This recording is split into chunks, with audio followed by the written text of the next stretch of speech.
Welcome back in nexus potential. इस video में हम सीखेंगे एनर्जी स्टोरेज बैटरीज के बारे में। प्रीवियस वीडियो जो एनर्जी स्टोरेज बैटरीज के बारे में बनाया था वो आपको आई बटन के अंदर मिल जाएगा, जिसके अंदर एनर्जी स्टोरेज बैटरीज क्या है उसके बारे में दिया गया है।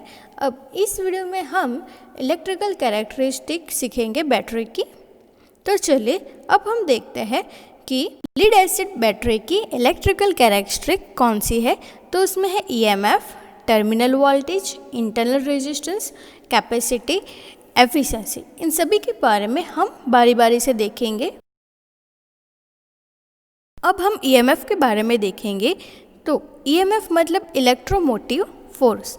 लीड एसिड सेल रहता है, वो अगर फुल्ली चार्ज रहेगा तो उसका ईएमएफ की वैल्यू रहेगी 2.2 वोल्ट।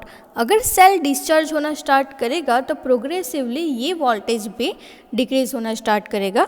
तो अब ये जो ईएमएफ है वो नीचे बताए गए पैरामीटर्स के ऊपर डिपेंड करता है, जिसके अंदर फर्स्ट वन जो है वो हमने ये सेल है उसको लास्ट में हमने कब चार्ज किया था उसके ऊपर डिपेंड करता है। सेकेंड वन टेम्परेचर के ऊपर डिपेंड करता है। थर्ड वन जो है वो है इलेक्ट्रोलाइट की स्पेसिफिक ग्रेविटी कितनी है उसके ऊपर डिपेंड करेगा। अगर हमने सेल को ओपन सर्किट कंडीशन, मतलब कि वो कोई भी करंट ड्रॉन नहीं करता है, वो कंडीशन के अंदर भी अगर हमने रखा तो उसका ईएमएफ रिड्यूस होगा।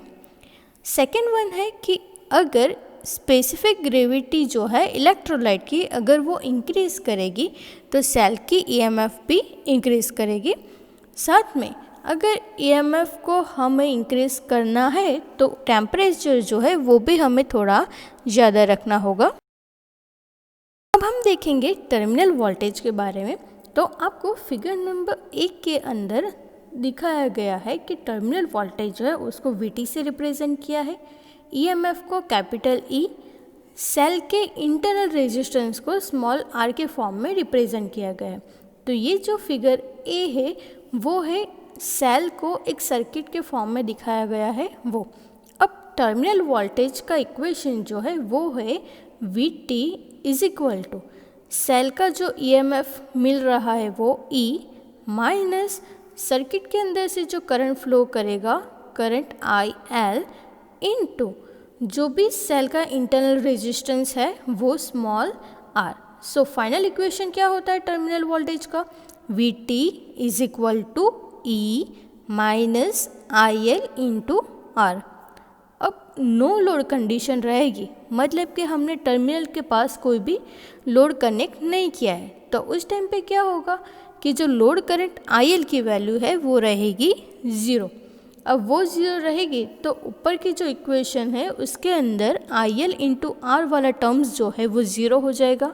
सो टर्मिनल पे हमें कितना वोल्टेज मिलेगा? जितना सेल का ईएमएफ है उतना ही, जो हमें फिगर नंबर B के अंदर डॉटेड लाइन के अंदर दिखाया गया जो है आइडियल।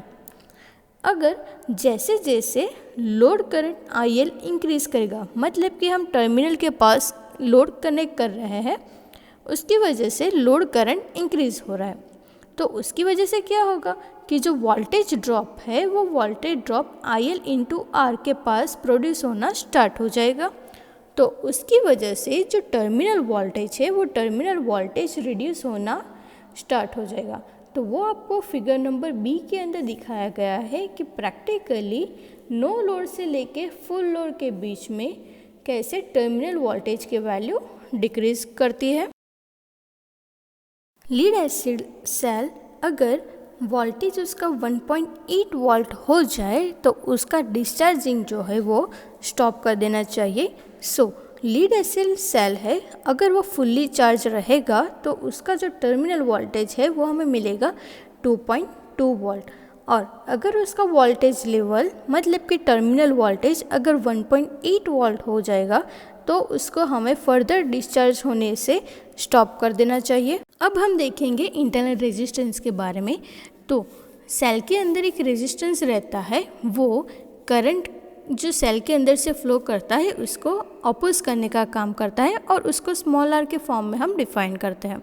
तो ये जो रेजिस्टेंस है वो दो प्लेट के बीच में जो रेजिस्टेंस रहता है वो एक्टिव मटेरियल जो यूज़ करते हैं वो, और इलेक्ट्रोलाइट जो रहता है सेल के अंदर, उन सभी से ये इंटरनल रेजिस्टेंस फॉर्म होता है।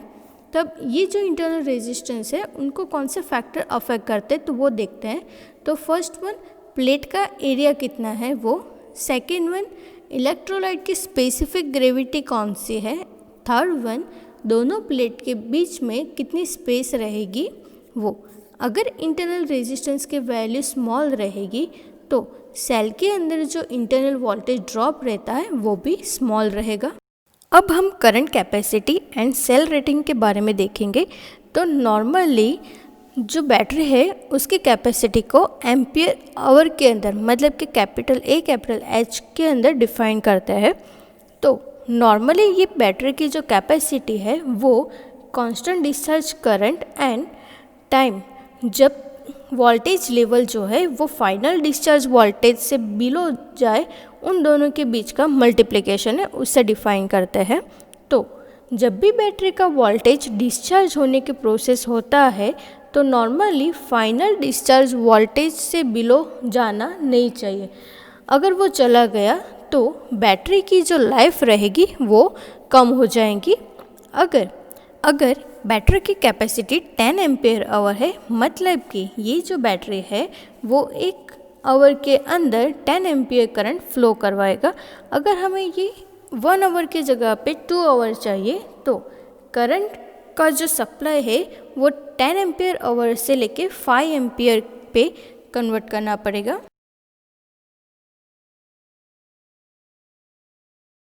अब हम देखेंगे कि बैटरी की कैपेसिटी पे कौन से फैक्टर अफेक्ट करते हैं। तो पहला हो उसके अंदर डिस्चार्ज रेट।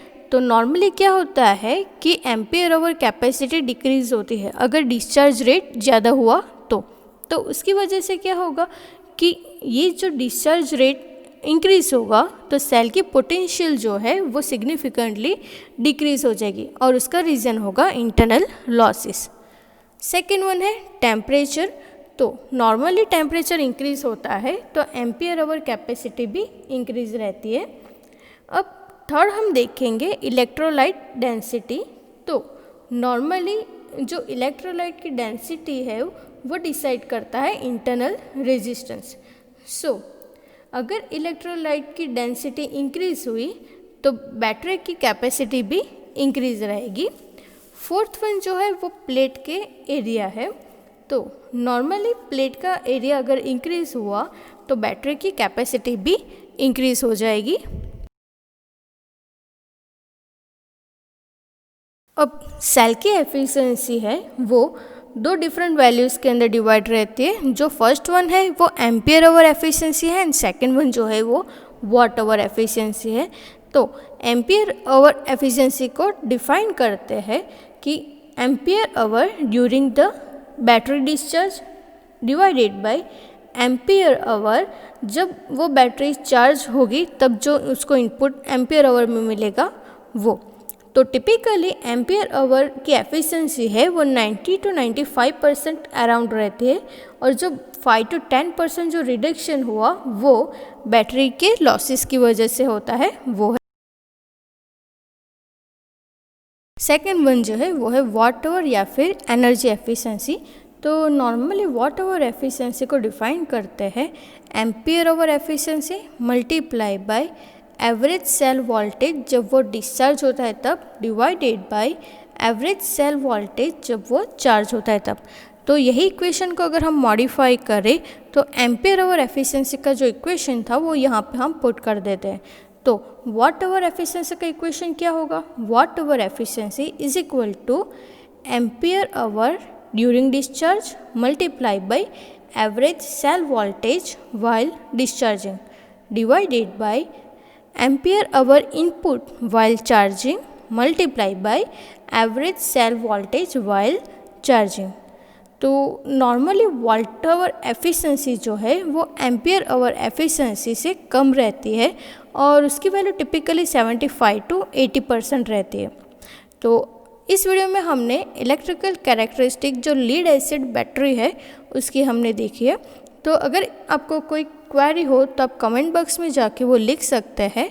और अभी तक आपने अगर मेरा channel like, share and subscribe नहीं किया हो तो प्लीज़ उसे लाइक कर दीजिएगा, शेयर कर दीजिएगा एंड सब्सक्राइब कर दीजिएगा। Thank you.